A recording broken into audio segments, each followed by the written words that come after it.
Bienvenidas, bienvenidos, Ojo con los Medios, capítulo del martes. Hoy es martes todo el día, ¿no? Y la noche también. Todo el día y la noche también. Me encanta esa frase, siempre la decimos. Un abrazo a nuestro camarada Herminio Iglesias. ¿Vive? No, falleció hace poquito.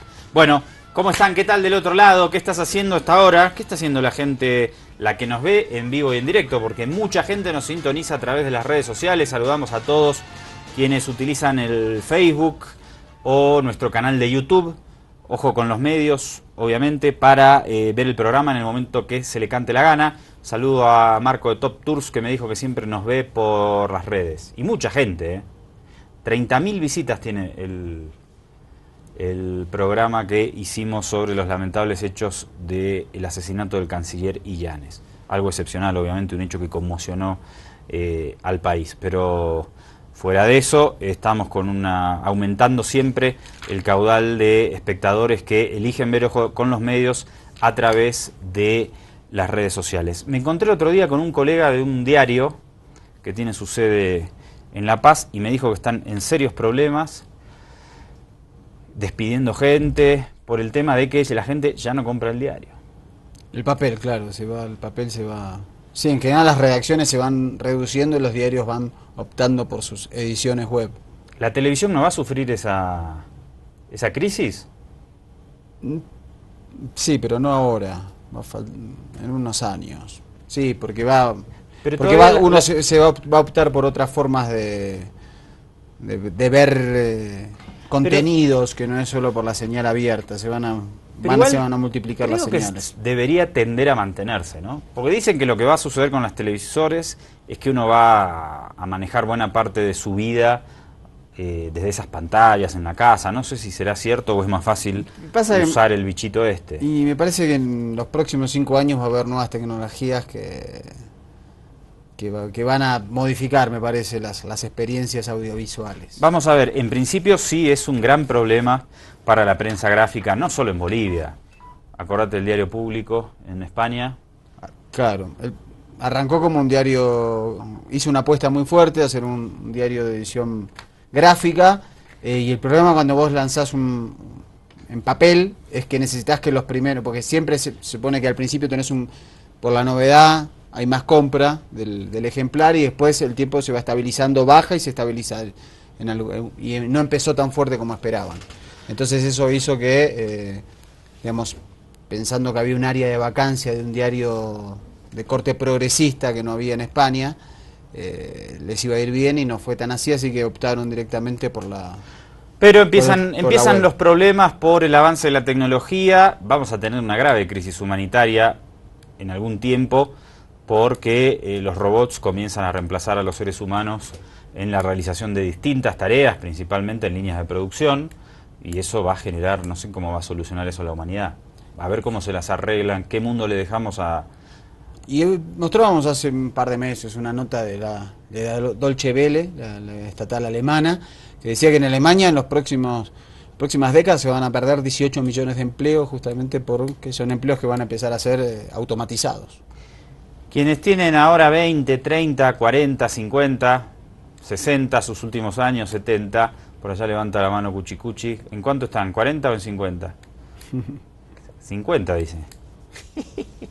Bueno, tenemos que disfrutar de nuestra Pachamama, porque los años que se vienen son complicados. Cambio climático, el agua va a ser un problema. Sí. No sé cómo va a ser la gente en Cochabamba para vivir, a ver si la inauguración de Misicuni finalmente trae algún alivio, pero más allá de eso vamos a tener enormes problemas en Bolivia y en todos lados. La gente que vive en islas del Pacífico y van a desaparecer. Sí, los jóvenes que no saben qué empleos van a tener, se van a emplear en cosas que hoy no conocemos. La falta de empleo y después la crisis climática, la crisis ambiental. Dos temas fundamentales. ¿Habrá guerras en el futuro por el agua? Yo lo pienso y digo, parece raro, ¿no? Hasta ahora no pasó, las guerras son en general por el petróleo, en todo lo que conocemos del siglo XX y de inicios del XXI. ¿Será que puede haber conflictos armados por acceder al agua? Sería que alguien más inteligente que nosotros lo piense más sistemáticamente, ¿no? Y haga una tesis sobre ese tema. Si no, lo hacemos nosotros, nos metemos a estudiar sociología y le metemos. Bueno, el agua potable también es solo el 4% del agua del planeta es potable, entonces obviamente es un problema.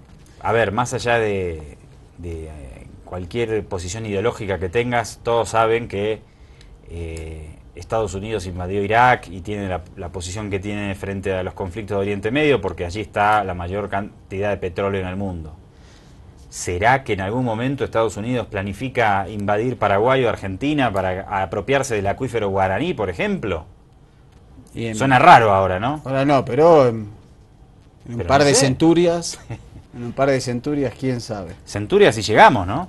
No, nosotros no lo vamos a ver, así que no se preocupe. No, si llegamos como especie, digo. Si no, no ¿Sí? ¿Llegamos? Sí, yo creo que sí. En condiciones medianamente de Ah, dignidad. bueno, no sé las condiciones, no las sé, pero me parece que como siempre la propia naturaleza es la que termina siendo el balance en el cual determina hacia dónde va el mundo. Usted que es un hombre más ligado a las letras, doctor, pero que además su base es el periodismo, debería hacer algún ejercicio de ficción al estilo Julio Verne.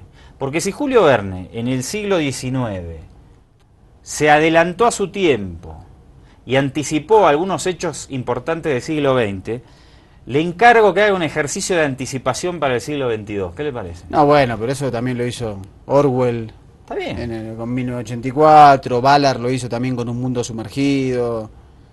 Pero le propongo a usted que haga un siglo... Hasta ahora alguien hizo... Philip Dick con... Porque en la segunda mitad del siglo XX, muchos autores anticiparon en textos o en películas de ficción al siglo XXI. Pero ninguno iba más allá del 2050, ¿no? Sí. Falta alguien ahora que diga año 2144. Sí, bueno, ahora aparecen...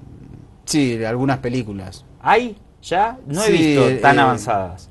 ¿Cómo se llama? Elysium, que es que el planeta termina siendo, claro, un desastre inhabitable y los que tienen dinero se crean un planeta artificial como una especie de satélite y que bueno, y los humanos viven abajo muy mal y los humanos con plata viven arriba muy bien. Hablamos de ficción y no tanto en el inicio de hoy, ojo con los medios, pero ahora tenemos que empezar con la política pura y dura, Sí. cotidiana, la de cada día. La batalla geopolítica que tiene nuestra región en torno a proyectos progresistas que están en una etapa de desgaste y la oleada conservadora, colonial y desintegradora que se nos viene. Y una de las portadoras de esta restauración, en el caso de Venezuela, histórica además, es Patricia Poleo, quien maneja un diario desde Miami. Una de las últimas veces que viajamos a Venezuela, me acuerdo que traje un diario, ya ni me acuerdo el nombre, ¿cómo era? ¿Siglo XXI era? No recuerdo exactamente. Decía, en 6 meses Irán atacará a Estados Unidos. Un titular, te lo voy a mañana te lo traigo, creo que lo tengo guardado. Buenísimo. Y bueno, en esa línea de argumental y de matrices de opinión ha seguido trabajando siempre esta compañera, muy ligada al poder político conservador venezolano. Ahora se explaya con algunas declaraciones que vamos a destacar. Sí, tiene un programa en Miami que se llama Agárrate. Lo hizo, en este caso entrevistó al analista Alfredo Ortega y dejaron algunas perlitas que las trajimos acá en Ojo con los Medios. ¿Habrá posibilidad de que Ojo con los Medios alguna vez transmita desde TV Martí en Miami o algo así? ¿Cuántos canales hay así de la derecha dura? TV Martí. Y TV Martí es sobre todo del exilio cubano, básicamente. Después tenés el Diario de las Américas y tenés canales ahí. Miami en general está muy influido por la política de la Guerra Fría. Esperemos que con el deshielo cambie. Dale, vamos con Patricia Poleo y el amigo Ortega, primera parte. Y la realidad, Patricia, es que sin un grupo importante de las Fuerzas Armadas no vamos a salir de estos bandidos. Esa es la verdad. En última instancia, esta gente va a tener que ser doblegada, Patricia. Definitivamente. Aquí no va a haber una salida pacífica institucional como repiten a día, como loritos los de la MUD. Están engañando a la gente con eso. En cierto momento a Maduro va a haber que agarrarlo y ponerlo preso. Pero es que esa es la única manera, es la única manera. La mejor manera que yo tengo para, si tú me dices a mí que describa en 10 segundos el chavismo, yo te digo, el chavismo es como un azote de barrio. Es lo más claro que te puedo decir. Un azote ¿Cómo se de somete barrio. a un azote de barrio? Así es. Además, otra cosa fundamental. El chavismo es un sistema hegemónico. Con el chavismo no se puede coexistir. Tú no puedes convivir con el chavismo. El chavismo solamente puede pisotearte. Él convive contigo, pero si te pisa. Pero jamás puede haber una relación de iguales, como lo estamos viendo en el Parlamento. Bueno, ¿qué le pasa a esta gente? ¿Por qué pasan estas cosas? A ver, Patricia Poleo, además de manejar medios, es una dirigente política. Si tiene un proyecto para Venezuela, como lo tiene Capriles Radonsky, que casi gana las elecciones, que vaya y se presente a las elecciones. ¿Por qué estos llamamientos al golpe, a los militares?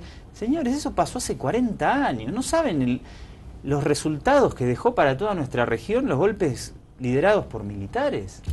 Sí, pero es su proyecto político, eso. Es tan así su proyecto político que califican a la Mesa de Unidad Democrática como una organización muy tibia. Le mataron. Sí, le dieron durante todo este programa, que ocurrió un día después de las manifestaciones del 7 de septiembre, y a tanto Poleo como Ortega están muy mal porque consideraron que fue un fracaso lo que ocurrió ese día. El de la hegemonía, el concepto de hegemonía, puede ser, ¿no? Un gobierno siempre trata de construir hegemonía, obviamente. ¿Qué es el imperialismo estadounidense? Ponele que la palabra imperialismo te parece muy dogmática, saquémosla. ¿Qué es el sistema político-cultural diseñado por Estados Unidos desde el último siglo para acá? Es un sistema hegemónico. Es un sistema hegemónico. ¡Qué miedo! Ustedes viven en el sistema hegemónico desarrollado con más perfección, en Miami. A ver si ponemos un poco de claridad sobre la mesa, queridos. Seguimos con la segunda parte. Es importante porque esta gente hace apología del golpismo de manera permanente desde Miami. Debería haber alguna penalización contra esto, ¿no? No podría haber alegremente la difusión de mensajes como estos en la televisión de Estados Unidos. Pero hay. Vamos con una partecita más. ¿Es posible que frente a todas estas cosas la Mesa de la Unidad todavía hable de que hay que esperar, siga convocando, no haga nada, no haya una reacción, y vemos que el peso, todo el peso está cayendo sobre voluntad popular? Alfredo, ¿esto es casualidad? Patricia, en Venezuela hay muchos políticos, pero muy pocos líderes. El liderazgo político en general es muy limitado, es un liderazgo electoral, no hay estadistas. Y no es un mal gobierno, es un gobierno del mal.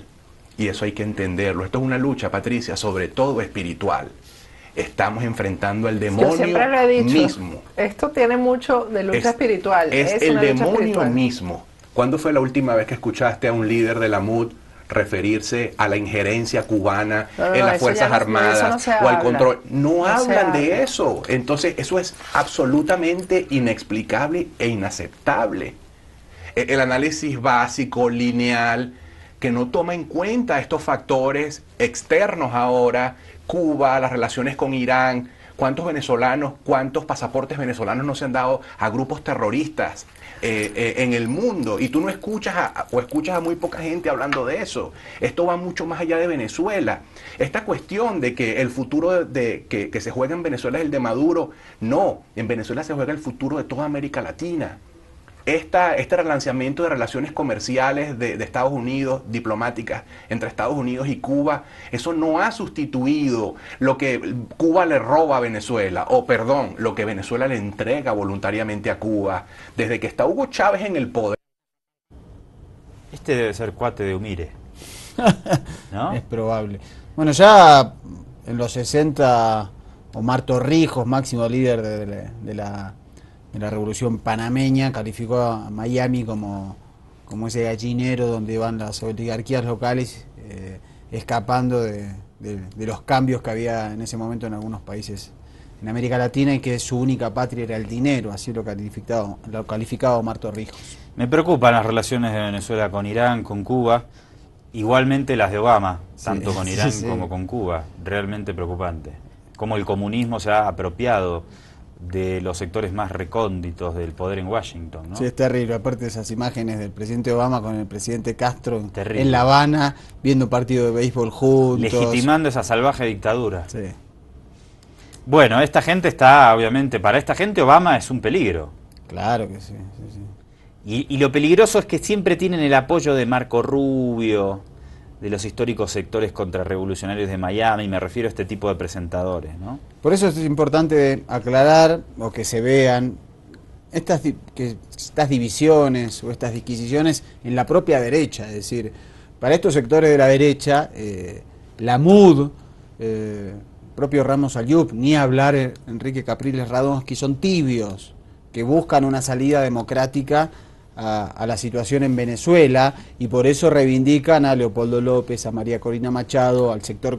A los militares, si pueden dar un golpe y Exactamente. matar a 50.000 chavistas. A buenísimo. los sectores de voluntad popular, porque dicen que no hay salida pacífica acá. Es lo que buscaron, es la salida que buscan María Corina Machado y Leopoldo López, que es una salida golpista y antidemocrática. ¿Por qué además se justifica cualquier acción de este tipo?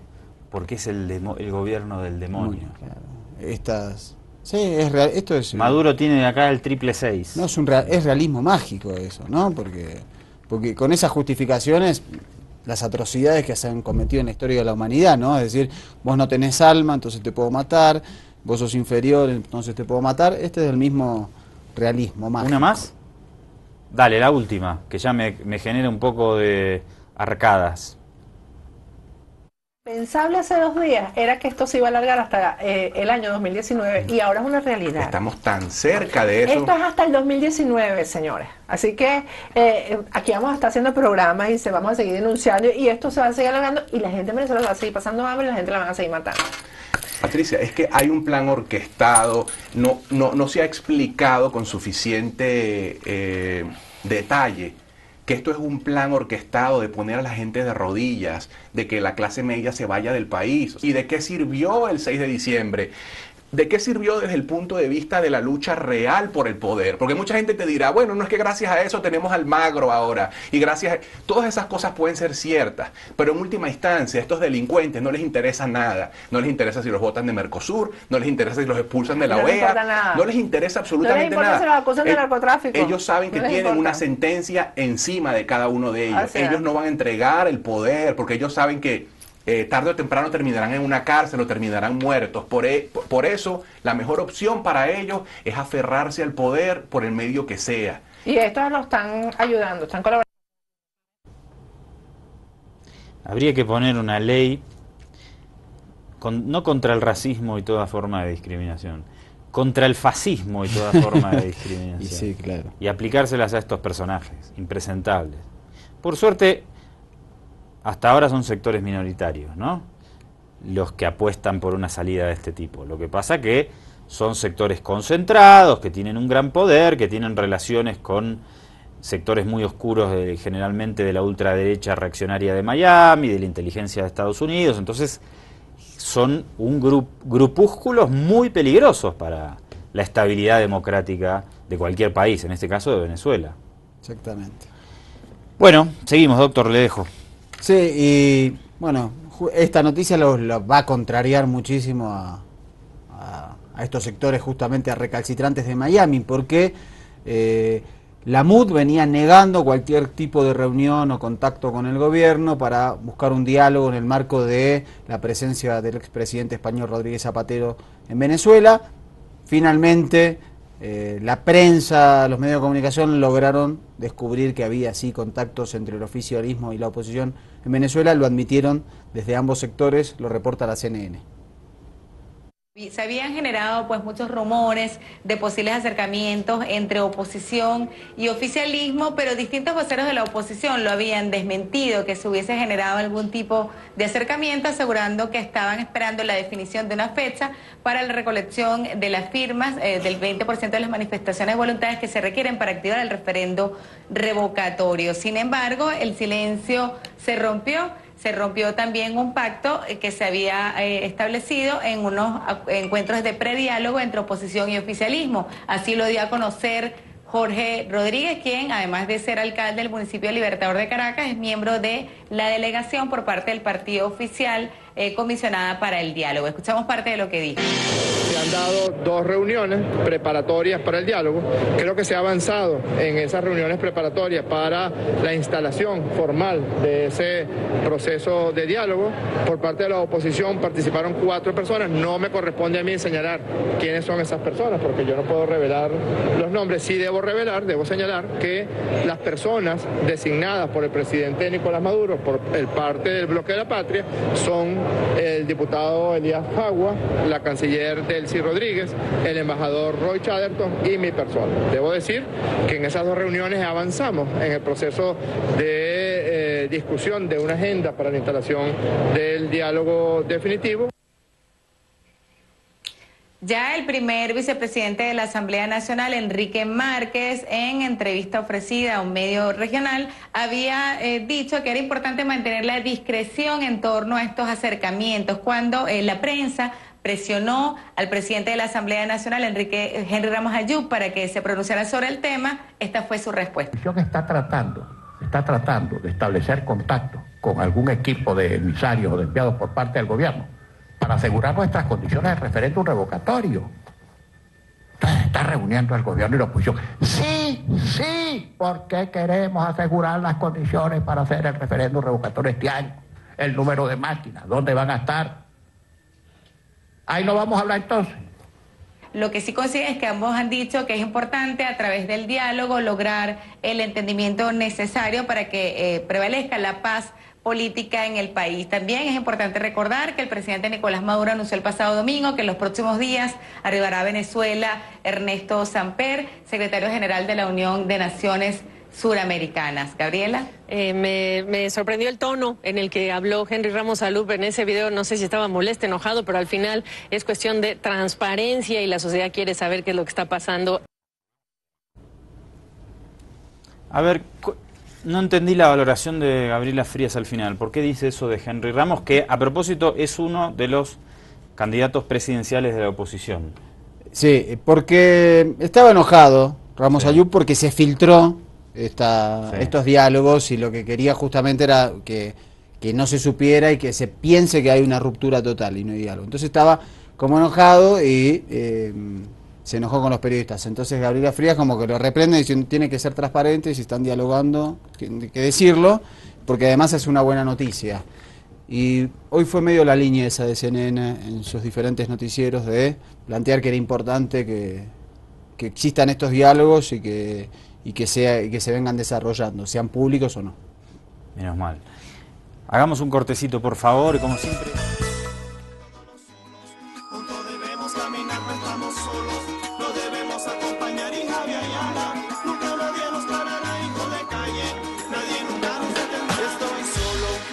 Del lado de la gente nací solo, porque a mamá le dio la gana, yo bien soy acá. solo.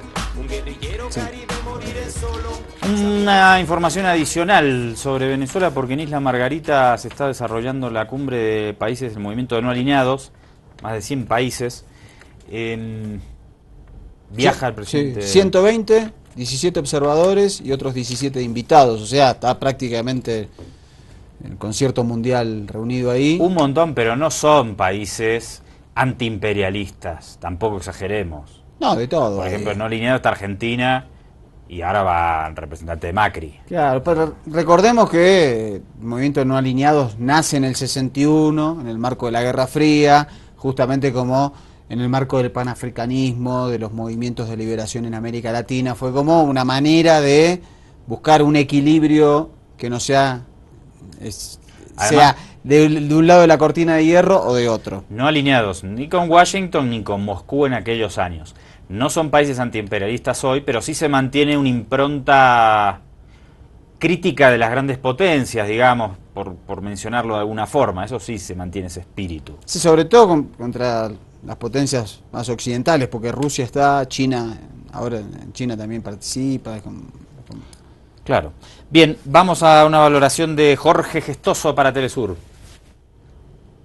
Los altos funcionarios, delegaciones de estos 120 países en el documento final. Y ya viene de reuniones anteriores que se dieron fundamentalmente en la ciudad de Nueva York, un documento que consta de 917 párrafos.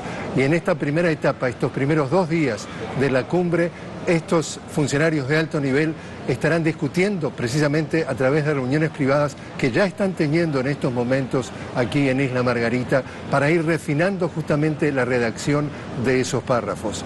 Martes y miércoles entonces estos altos funcionarios estarán deliberando sobre ese documento final que van a estar puliéndolo para entregárselo jueves y viernes a los cancilleres, y precisamente será la canciller de Venezuela, Delcy Rodríguez, que estará presidiendo esa etapa intermedia de este documento final, para entonces sí, sábado y domingo, que los jefes de Estado y presidentes participantes reciban ese documento final, le den la puntada final y se declare entonces, se haga la declaración oficial el domingo como cierre de la cumbre. Pero fundamentalmente los temas que se ponen énfasis es paz, solidaridad y soberanía.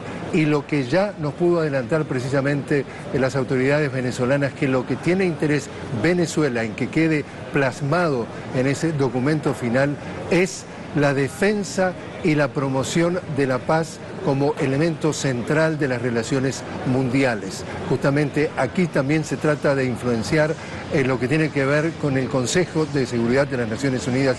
Venezuela llega a este encuentro nada menos que presidiendo 6 instituciones a nivel regional y mundial de primer nivel. Empecemos por el Consejo de Seguridad de Naciones Unidas, con el Consejo de Derechos Humanos de Naciones Unidas, con el Consejo Social y Económico de Naciones Unidas, y también 3 organizaciones regionales, Mercosur, UNASUR y también otro tipo de organizaciones, pero fundamentalmente esto pone a Venezuela con un protagonismo a nivel regional y mundial que realmente pone un reflejo del apoyo que está teniendo no solamente a nivel interno, sino a nivel regional y a nivel de otros países. Es precisamente el movimiento de los no alineados la institución política más grande del mundo. Estamos hablando de 120 países miembros, 17 países observadores y 17 delegaciones que también están integradas a este documento. Es decir, el protagonismo que va a tomar Venezuela cuando asuma entonces al final de esta cumbre la presidencia pro tempore por justamente 3 años, los próximos 3 años, le dará una visibilidad, un protagonismo y una credibilidad justamente que aleja toda posible duda de quienes estén intentando accionar en el otro sentido. Importante entonces, ya inició la cumbre con total normalidad, con total armonía, con total entusiasmo. Estaba pensando en el G77. Claro, que ahí presidió Bolivia. G77 más China. ¿Pero y qué estaban ahí los no alineados? No me acuerdo. No estaban los no alineados. No, pero vino el representante, estaba Irán como presidencia. Como presidencia de los no alineados, claro. Sí, están, bueno, la mayoría de los países de África, están de Asia, la mayoría de América, y bueno, menos las grandes potencias, ¿no? De Europa hay 3 países, pero son pequeños, islas apenas, ninguno de los grupos grandes, ¿no? ¿Serra va a ir, el canciller golpista brasileño? No.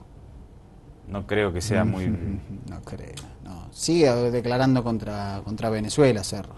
A ver, mostrame la última. Vamos.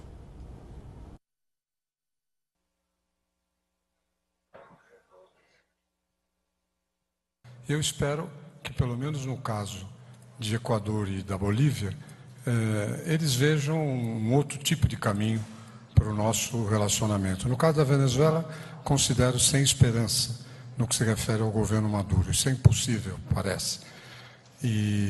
Mas nos outros casos, eu acho que há uma evolução que está sendo bem acompanhada pela imprensa, e as nossas posições têm sido também sempre bastante claras. Qué descarados que son estos, con todo respeto, lo dije bajito para que no se escuche. Qué bárbaro, ¿no? No se puede tener ningún tipo de relación con Venezuela, es la declaración de Serra, momentos en el cual 120 países, más 17 observadores, más otros 17 invitados, están dándole a Venezuela la presidencia del movimiento no alineados. Me parece, Mariano, que aquí, más allá de la obviedad geopolítica, de la restauración conservadora contra el bloque progresista, me parece que hay una cuestión central, que es que Brasil y Argentina quieren impulsar a través de Mercosur un tratado de libre comercio con la Unión Europea, y creo que lo que están buscando es sacarse de encima directamente a Venezuela para poder llevar adelante la construcción de un Mercosur más neoliberal. Y obviamente en esa construcción de un Mercosur neoliberal Venezuela es un estorbo. Sí, y el problema me parece que va más allá del tratado con la Unión Europea, que se viene dando. Hace años que están tratando Mercosur y Unión Europea como bloques poder llegar a acuerdos, vienen con dificultades, no son tan sencillos, pero me parece que el problema es modificar los estatutos internos para que se puedan hacer acuerdos bilaterales. Eso me parece que es lo más complicado, y eso implicaría desde acuerdos obviamente con Estados Unidos, es decir, tratados de libre comercio, TLCs, que se puedan hacer al margen de lo que define el Mercosur como grupo. Eso es lo más grave. Pasemos a la 11, por favor. Hablamos de Ecuador. Mirá lo que está pasando, ya lo venimos presentando en Ojo con los Medios, pero de manera lateral. Vamos a ver un poquito más de Rafael Correa, pero a este conflicto le tenemos que prestar mayor atención. Adelante. Pedro llegó hasta el Palacio de Gobierno acompañado de otros militares en servicio pasivo. Él nos cuenta con orgullo que ofrendó los mejores años de su vida a la patria. Durante 3 décadas fue parte del glorioso ejército ecuatoriano. Lleva siempre consigo su reglamento de disciplina y de vida. Mire, este es mi recuerdo. Yo también fui una autoridad y yo tuve la disciplina y el personal a mi mando en base a las leyes y reglamentos que constan en este librito.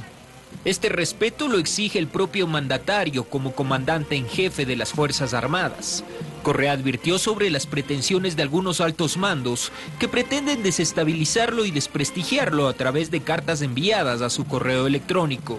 Bien sabemos que esto fue orden de un almirante, ya lo tenemos verificado, que reunió a todos estos consejos para decirle: dejen todo en impunidad, nos vamos a burlar de la autoridad civil. No lo van a lograr. En esto me juego la vida, pero aquí prevalecerá el principio de autoridad, la democracia, las leyes de la República, compañeros. El mandatario presentó una nueva acción de protección contra 5 militares de la Armada. La justicia dejó sin efecto la resolución del Consejo de Disciplina Militar que absolvió a un capitán que respondió un correo al jefe de Estado. Esta sería la segunda acción judicial a favor del mandatario. Este es un avance para la democracia y un avance en el respeto de la institucionalidad que debemos tener pueblo civil y pueblo armado. En los exteriores de la Unidad Judicial de Quito, varios ciudadanos apoyaron la acción del presidente Correa, quien dejó sentado que interpondrá las acciones jurídicas que sean necesarias para aquellos militares que no reconozcan el mandato constitucional. Cristian Salas, Telesur, Ecuador. Vamos a ver una nota más sobre este tema de Hispan TV. A ver qué nos informa, dale. Él es el capitán Edison Garrido, quien ha decidido hacer pública su historia. Él asegura que ha sido víctima de una injusticia por parte de su mando militar, quien lo sometió a un consejo de disciplina y a una posterior baja, según afirmó, por manifestar su apoyo al proceso de reformas castrenses propuestas por el presidente Rafael Correa en una carta que hizo pública. Todo el apoyo al señor presidente de la República, y decía que mediante operaciones psicológicas y mediante la derecha enquistada van a querer desprestigiar el proyecto político para las nuevas elecciones, y eso justamente es lo que está pasando, ¿no? El tema ha tomado fuerza cuando otro grupo de oficiales acusados de insultar al presidente y de desconocer su mando no han sido sancionados por los consejos de disciplina militar y hoy enfrentan amparos a nivel constitucional. ¿Por qué a unos se les inadmitió y a otros se los persiguió mediante un consejo de disciplina y se los encaminó hacia la disponibilidad o la baja inmediata?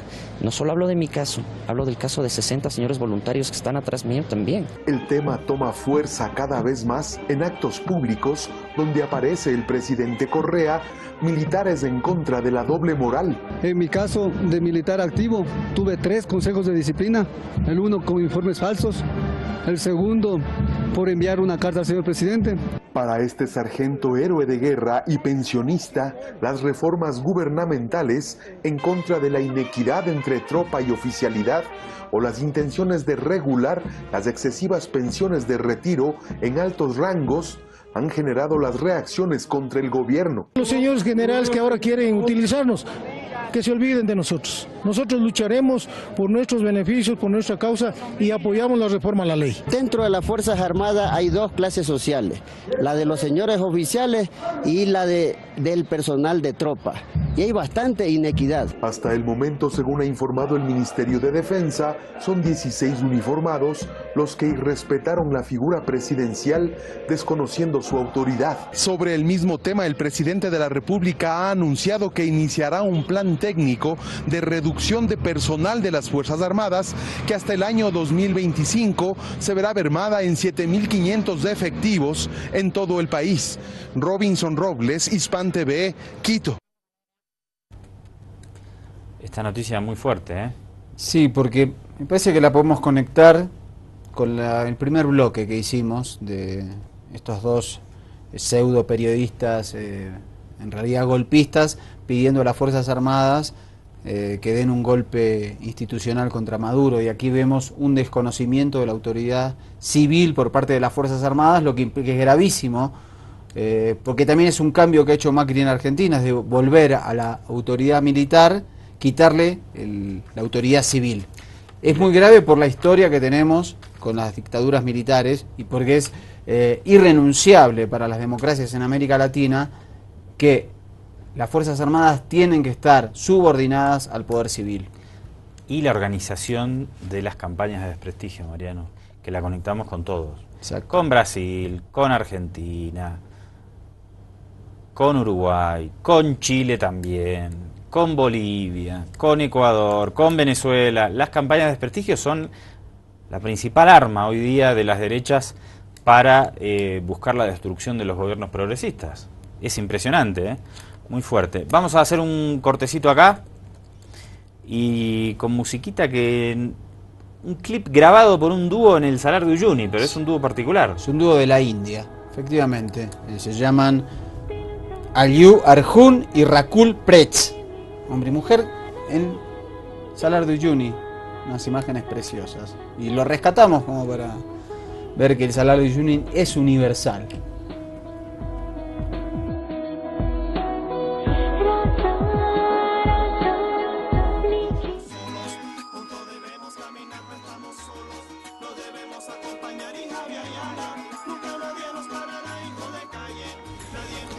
Ya estamos al aire, yo estaba distraído por ahí, paseando por los estudios. Hablamos un ratito del último bloque de Chile, que nos gusta siempre la interna chilena. ¿Cuándo? Al final las elecciones son... 1 año y 7 meses. ¿A quién voy a ir a asesorar en esta? La última fila con Evelyn Matei. Bueno, acá por lo que se ve, tiene un abanico muy amplio para, por lo menos en el progresismo, tiene un abanico amplio. La derecha puede ir a Piñera. En caballo del comisario. Pero el único de derecha será... Y por ahora es el único que figura en las encuestas y de hecho las encabeza, con 18%. Eso es en la derecha, pero en la izquierda o en el progresismo, porque hablar de izquierda es demasiado jugado. Vamos a ver cómo es el panorama. Televisión Nacional de Chile. Ya no es en un estudio de televisión donde Lagos y Guillé están frente a frente. Es en las diversas encuestas conocidas en la última semana donde se insiste que el periodista es más competitivo que el expresidente a la hora de un eventual enfrentamiento con Sebastián Piñera. La encuesta siempre te va señalando si la gente ve bien lo que estás haciendo y te ratifica tu línea de trabajo o te hace rectificar, pero no tomas decisiones en función de las encuestas. La nueva mayoría tiene que buscar quién es su mejor candidata o candidato y que represente un programa. No hay que creer que la persona salva la situación.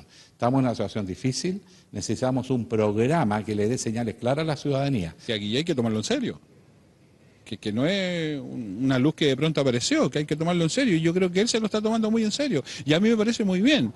Nosotros tenemos que tener alternativas, porque hoy día claramente la derecha está en mejor posición que nosotros para la elección presidencial.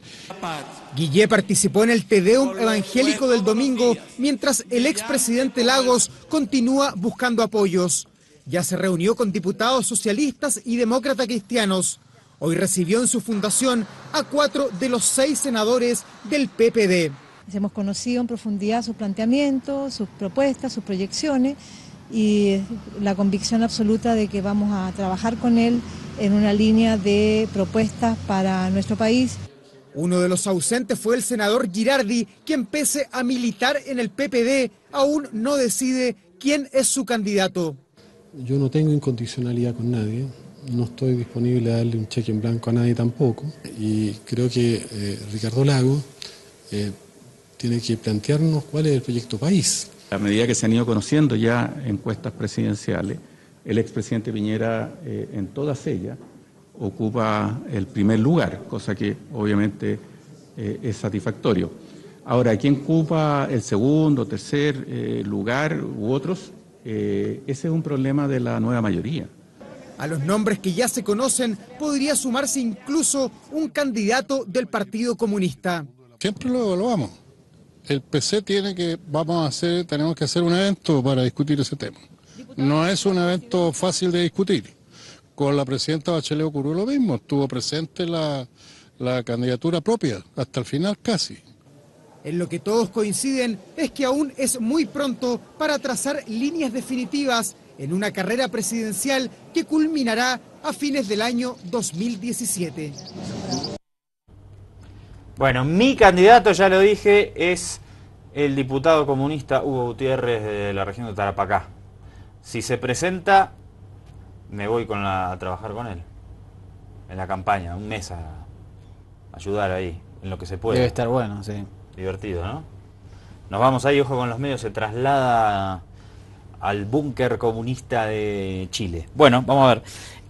La que parece que juega o quiere jugar es Isabel Allende, la hija de Salvador Allende, en estos días tan significativos. Sí, justo el aniversario del 11 de septiembre de 1973, sangriento golpe de Estado, 43 años, y además encuentro, cumbre del Partido Socialista, en el cual se juntaron a definir ciertas estrategias de esa tienda política y terminó afirmando en los medios de comunicación de que está dispuesta a lanzarse. Vamos a verla. CNN Chile.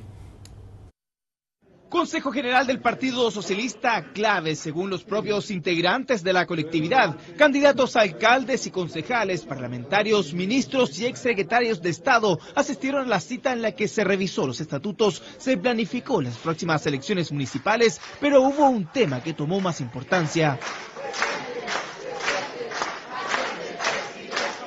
La senadora Isabel Allende reiteró su disposición a ser candidata presidencial. La última encuesta Adimark mostró a la parlamentaria dentro de los 7 nombres con más preferencias, aunque lejos del 18% de Sebastián Piñera y el 5% de Ricardo Lagos. Efectivamente, mi disposición a ser candidata, si así lo deciden los socialistas, cosa que para mí es extremadamente importante porque yo creo mucho en la institucionalidad y creo que estas no son decisiones ni ambiciones personales. El 4 de mayo fue la propia presidenta del PS quien presentó el proyecto para que las primarias sean obligatorias y no dependan de directivas de partidos. En caso de que se concreten, Allende competiría con Lagos y también con una eventual tercera carta, José Miguel Insulza. Escrupulosamente no hablar de campañas electorales ahora.